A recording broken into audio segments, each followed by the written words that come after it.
Mesdames, Mesdemoiselles et Messieurs, salut et bienvenue dans le journal des infos sur Actu du Peuple Télévision.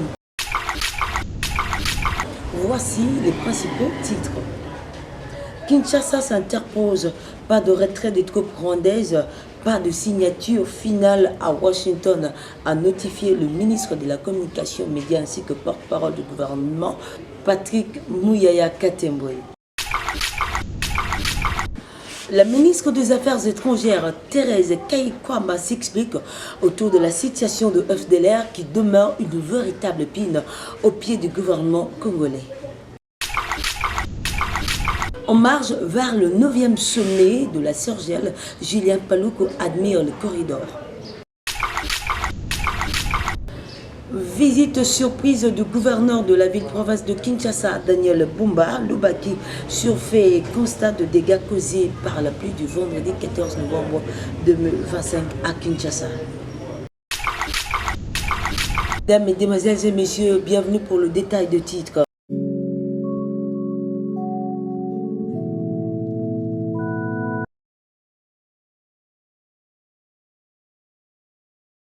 En séjour de travail à Paris, le ministre de Communication et Médias ainsi que porte-parole du gouvernement Patrick Muyaya Katembwe a bénéficié d'une invitation sur RFI où il a évoqué la position radicale de Kinshasa sur le respect des accords de Washington.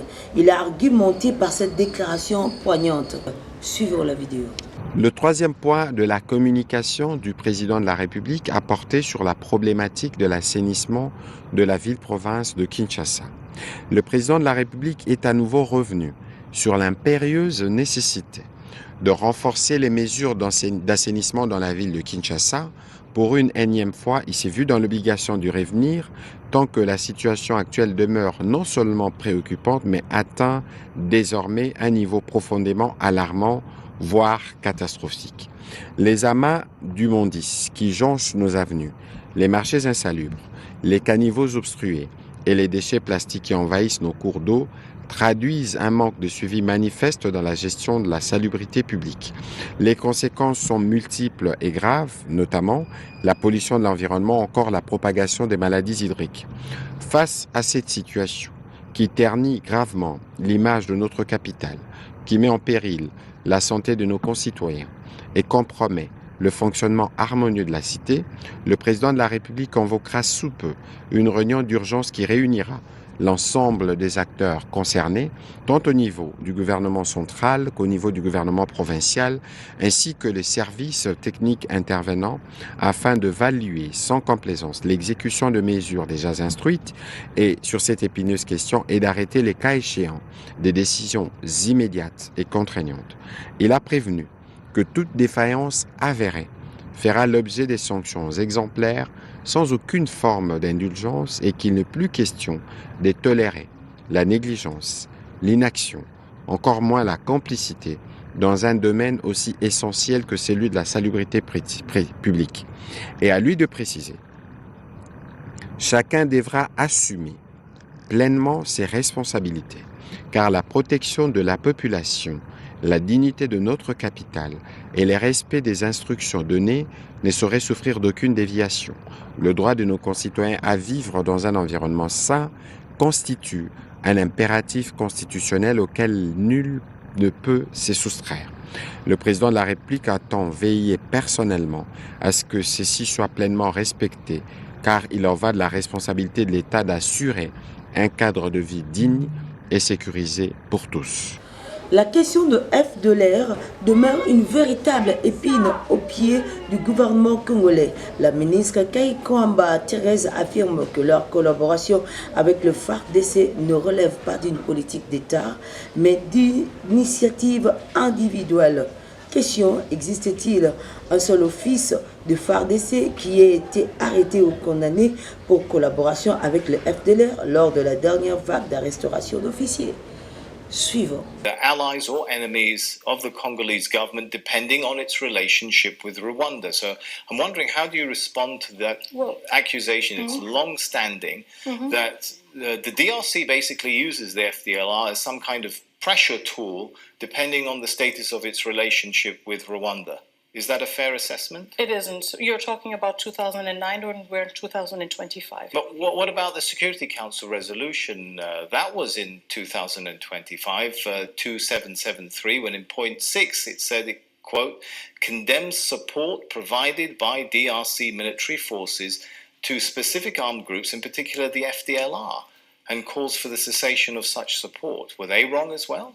Well, if there are cases of support to the FDLR, and I think this is the important distinction we need to make, it is not state policy. We're talking about individuals. We're talking about individuals within the army, and when we have evidence of that, we also have mechanisms to hold them accountable and to sanction them. On the flip side, when you look at the presence of the Rwandan army that sends over 6,000 troops into the DRC, we're not talking about random individuals who are not behaving. We're not talking about a few military that find themselves in a foreign country and decide to do whatever they want.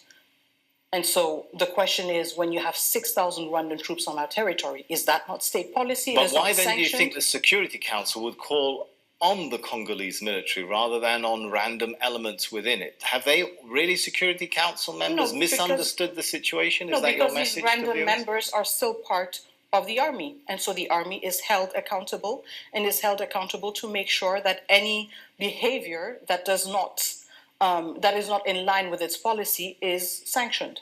But when your own military had to issue a communique on the 10th of October 2025, calling upon its soldiers not to collaborate with the FDLR, why would the military have to do that? Why would it even have to... Precisely to foreshadow let me just finish sanctioning. the point, madam. Well, why would it need to even threaten sanctions if these were, in your words, just random minor elements? This must be quite a rampant, prevalent problem.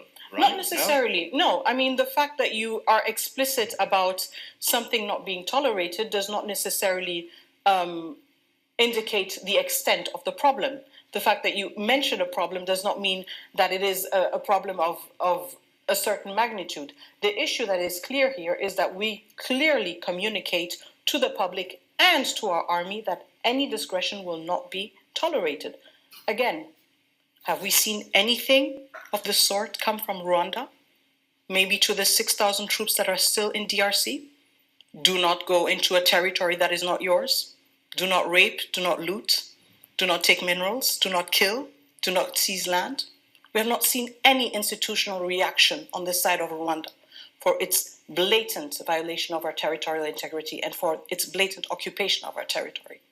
In that same communique, the Congolese military called on the FDLR to surrender, either to the DRC military or to the UN forces. Has there been any surrendering process underway? Yes, because when it comes to surrenders, for example, the United Nations peacekeeping mission has a permanent process, if you want, to disarm ex-combatants who wish to disarm, including foreign ex-combatants. So this has never been suspended. It has always been ongoing. But is it picking up steam to a point where you could say to viewers, you think that within weeks, months, the FDLR will be disbanded? Can you say that? It's part of the process, of the Washington process, and the agreement that we signed with Rwanda in Washington. We are seeing on the ground that there has been an increase in sensitization work. You mentioned the press release that has been issued by the armed forces. At the same time, in areas that we control, we do our utmost, again, to sensitize communities and to call on FDLR to surrender and to go back home. And we're doing our utmost in the areas that are under our control to continue the work at different levels to sensitize them to surrender. Do you think and to go back Rwanda home. is still supporting the M23 at the same level, despite the UN Security Council resolution that we've been discussing? I think Rwanda's position towards the UN Security Council resolution and other declarations from the UN has been very clear. It's been a defiant one. So we are aware of the fact that there are still Rwandan troops. There is still equipment being provided. Now, the extent that may vary. Provided to the M23 by the Rwandan government. So you haven't seen a change. En marche vers le 9e sommet de la Sergel, Julien Paluku admire le corridor. À Kinshasa, en marge du 9e sommet de la Sergel, Julien Paluku a défendu avec vigueur la reliant la RDC à l'Ouganda. Pour le ministre du Commerce extérieur, ces corridors sont la clé d'un saut commercial majeur, faire passer les échanges bilatéraux de 800 millions. Ces corridors sont la clé d'un saut commercial majeur pour faire passer les échanges bilatéraux de 800 millions à 1,5 milliard de dollars par an d'une décennie suivante. Jusqu'à Nituri et même au Touélé. Et donc il y a plusieurs types de routes. Je vais commencer par le nord. Quand vous quittez Aru, quand vous quittez Mahagi, vous débouchez sur Bunia. C'est une route très longue de plus de 160 km. Quand vous allez au nord Kivu, il y a une route qui quitte Sindi, la frontière Lubiri avec l'Ouganda. Vous passez par Beni, vous descendez sur Butembo et vous pouvez encore aller sur Goma. Ou à partir de Beni, vous pouvez encore aller sur Kisangani à partir de Komanda. Et l'autre route, c'est quand vous êtes à la frontière de Bunagana, où vous allez à Rutshuru, et à partir de Rutshuru, vous débouchez sur Goma. Donc il y a un ensemble de routes qui relient l'Ouganda à la RDC et qui constitue en fait une unité d'intégration économique régionale entre nos deux États. Oui, le premier axe que vous avez cité, à savoir celui de Kasindi Beni Butembo, est aujourd'hui en chantier. Il y a une entreprise qui s'appelle Dot Service qui opère sur ce tronçon. C'est un projet de près de 300 millions de dollars où les deux gouvernements ont consenti de participer à hauteur de 40%, c'est-à-dire 20% pour l'Ouganda et 20% pour la RDC. Et l'opérateur économique a consenti à hauteur de 60%. D'ailleurs, les analystes se posent la question si le début de la guerre n'est pas lié aussi à cela pour freiner les travaux qui devaient commencer entre Bunagana, Rutshuru et Goma. Mais là n'est pas la question aujourd'hui. La question est de savoir, est-ce que si ces routes sont faites, elles vont constituer un levier de croissance et de développement économique? La réponse est oui. Parce que je me rappelle du temps où j'étais gouverneur, le volume des échanges entre la RDC et l'Ouganda était situé autour de 400 millions de dollars l'an. Mais aujourd'hui, comme ministre du Commerce extérieur, lorsque j'ai revisité les statistiques, les volumes des échanges aujourd'hui entre la RDC et l'Ouganda se situent autour de 800 millions de dollars l'an. Donc nous approchons les milliards des échanges commerciaux entre la RDC et l'Ouganda, ce qui est un indicateur important entre nos deux pays. Et donc, il y a de quoi encourager la construction de ces routes qui vont encore accroître davantage les échanges commerciaux entre nos deux pays. Attribuons cela d'abord au dynamisme local qu'on observe entre les deux populations. Les populations du côté de l'Ouganda et celles du côté de la RDC. La culture du cacao a refait surface. Chaque semaine, nous publions ce qu'on appelle la mercuriale des prix des produits agricoles et miniers.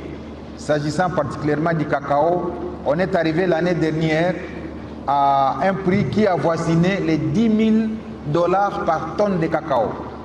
Et l'année dernière, on a exporté autour de 80 000 tonnes de cacao en provenance de la partie est de la RDC, ce qui en moyenne nous donne autour de 800 millions de dollars qui devaient faire l'objet d'échanges entre la RDC et tous les pays voisins. Et donc, en dehors du cacao, l'Ouganda s'approvisionne sur le marché congolais en termes de produits pour alimenter son industrie, mais également la RDC s'approvisionne sur le marché ougandais en termes de produits manufacturés. D'ici 5-10 ans, si on améliore les infrastructures routières, nous pourrions peut-être élever les niveaux d'échange à 1,5 milliard de dollars et ça sera au bénéfice de nos populations respectives. Quand on va gagner en termes de temps, ça va permettre à nos produits qui viennent de la RDC d'être compétitifs et sur le marché ougandais et sur le marché international. Et c'est la population qui va attirer des bénéfices, bien évidemment, le gouvernement congolais également.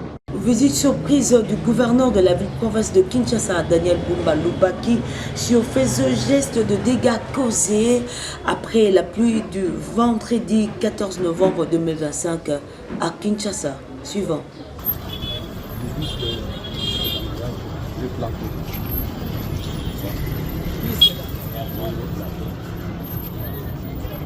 C'est de preuve de prélèvement que vous faites. Oui, je suis en train de dire, je suis marrant comment ça côté.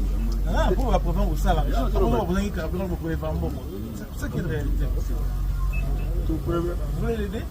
Il y a ta prévention, parce que c'est moi qui cherche. Je ne suis pas dans la mission. Oui, oui, il y a, oui. Je dis, c'est quoi vous prélevez par rapport à hasard, la preuve que vous prélevez. Oui, il y a, on prélève, alors, il y a des comment est-ce que vous prélevez l'argent? Vous êtes en mesure de chaque carburant. Oui, ce qu'on prélève, c'est ce qu'on fait manger les gens et manger les carburants. Alors, ça dit, mais oui, c'est un carburant, mais oui, mais pourquoi ça ne fonctionne pas?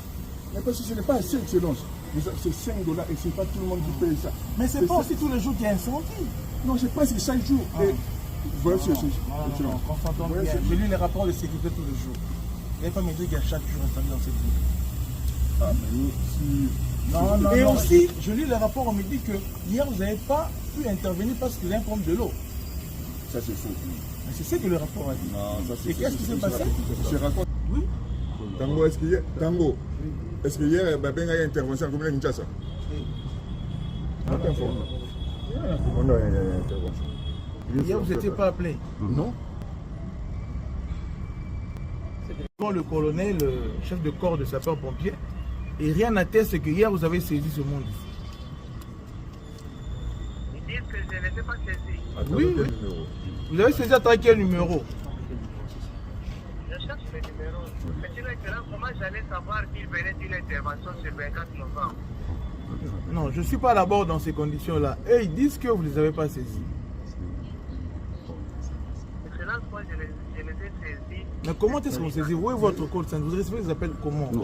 C'est ça les téléphones. L'intervention qui reçoit les appels, nous n'avons pas un numéro vert. C'est un service qui fonctionne avec un numéro vert. Okay. Par manque d'un numéro vert, nous fonctionnons avec un numéro connu. Bon, ok.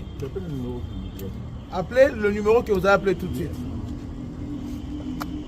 Je cherche ce numéro.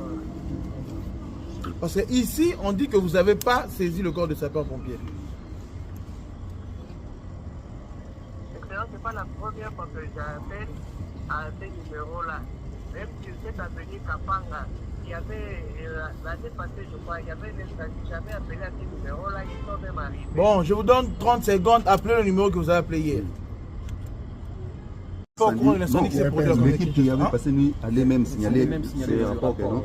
Il y avait... Il n'y a pas eu appel, excellence. Chaque matin, c'est que je demande, dès que j'arrive, la première chose que je demande, est-ce qu'il y a eu un incendie? Non. Parce que c'est l'anti-incendie. Non, moi je n'étais pas là. C'est M. Bourgmestre. Vous voyez qu'il a appelé? Oui, là maintenant, c'est l'équipe. Comment il a appelé? Vous avez non, nous, parce qu'il y a les gens qui dorment ici.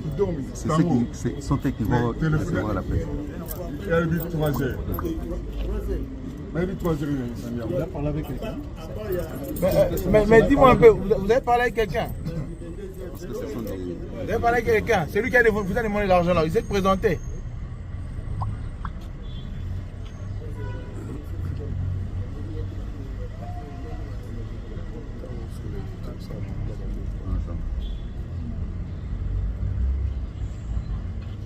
Vous avez parlé avec qui?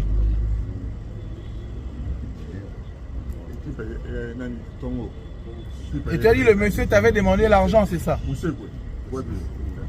Le monsieur t'avait demandé l'argent, c'est ça? Ok. Je vous reviens.